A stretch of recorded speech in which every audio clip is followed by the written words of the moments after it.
Tlemcen, ville d'art et d'histoire, nous accueille à bras ouverts dans ce majestueux décor. Bnisnous, situé à une quarantaine de kilomètres de Tlemcen, reste fidèle à la sacro-sainte tradition de Yenneir. La terre nourricière renoue avec les cycles de l'abondance et de la fertilité. Le monde rural est là, honorant les valeurs ancestrales. Ayrad fait partie d'abord de l'Yenneir.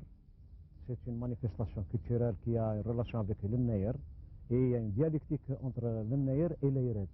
L'Yenneir, c'est les valeurs de l'Yenneir maroufines, c'est le partage, c'est la redistribution, c'est la fête, c'est la fécondité, c'est l'année nouvelle, c'est tout ça. Et Ayrad, c'est la manifestation artistique du profane que les jeunes organisent chaque année à l'occasion de Yenneir. Ils portent des masques, ils portent des fonctions à l'intérieur de la représentation. Ils tournent dans le village, dans les Bechra, chaque maison. Ils présentent leur spectacle avec les masques, avec leurs chants, les danses, le rituel, et puis qui donnent cette couleur à l'Yenneir de Bnisnous. Ce que je disais, c'est une célébration, ou bien c'est la célébration festive du culte des ancêtres. Alors, tout le reste ne sera que de la littérature avec le plus noble sens du terme. L'anthropologue trouvera un domaine vaste où il pourra déchiffrer tant qu'il lui semble. L'ethnologue aussi, le dramaturge, l'homme du théâtre, le novice. C'est un rite agraire. À l'intérieur d'Ayrad, il y a le drame, certes, mais il y a tellement de festivités, de joie, etc., qu'on oublie tout le reste. Il me semble que c'est le repos ce que je peux dire, le repos du guerrier, au sens guerrier, le paysan, l'artisan, etc. C'est la mi-hiver, c'est la saison des olives et l'extraction de l'huile, etc. On est juste sorti de l'automne, saison de fruits, etc. Alors, c'est très loin, c'est multiséculaire, c'est berbère, c'est amazigh plutôt, c'est issu de nos racines.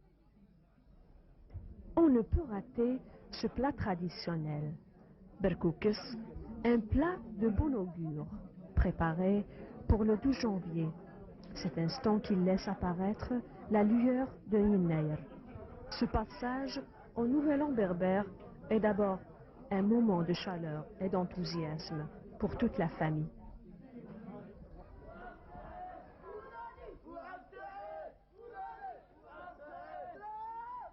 Ici, à Bnisnous, Yenneir est également des moments de joie et de convivialité, puisque les habitants de la localité offrent un cachet de fête séculaire.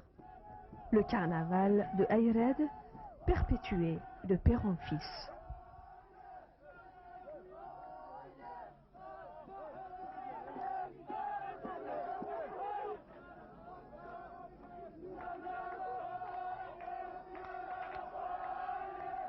Terre des lions, domptée par les valeureux fils de Bnisnous. Ce cérémonial est un hymne à la grandeur de cette terre prospère, cette tradition jalousement gardée par les dignes fils de cette localité.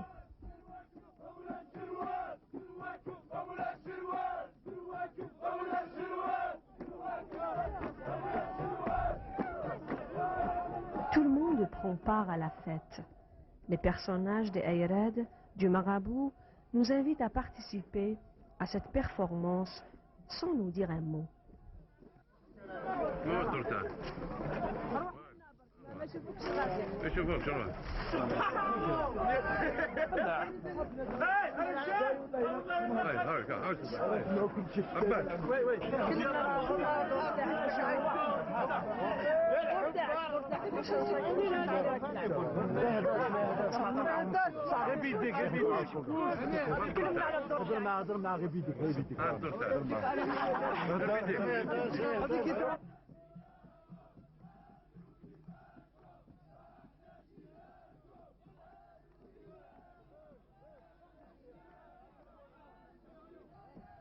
Le carnaval de Ayrad Un spectacle en plein air, rythmé par des percussions de bendir, les chants et les émotions des habitants, donne à la fête un cachet particulier. Mais en fait, que symbolise ce carnaval?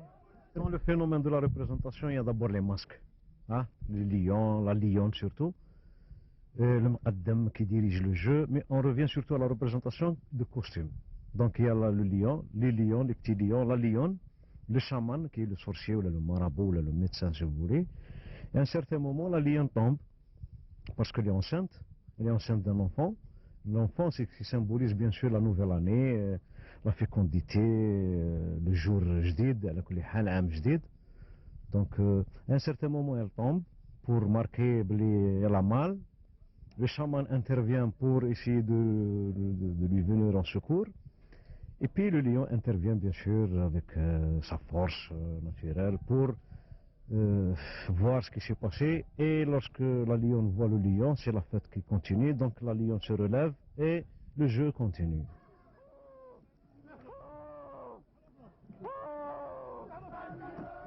Cet aspect traditionnel du carnaval senousien demeure un rendez-vous d'une grande importance dans le calendrier agraire de Bnisnous et le quotidien de ses habitants.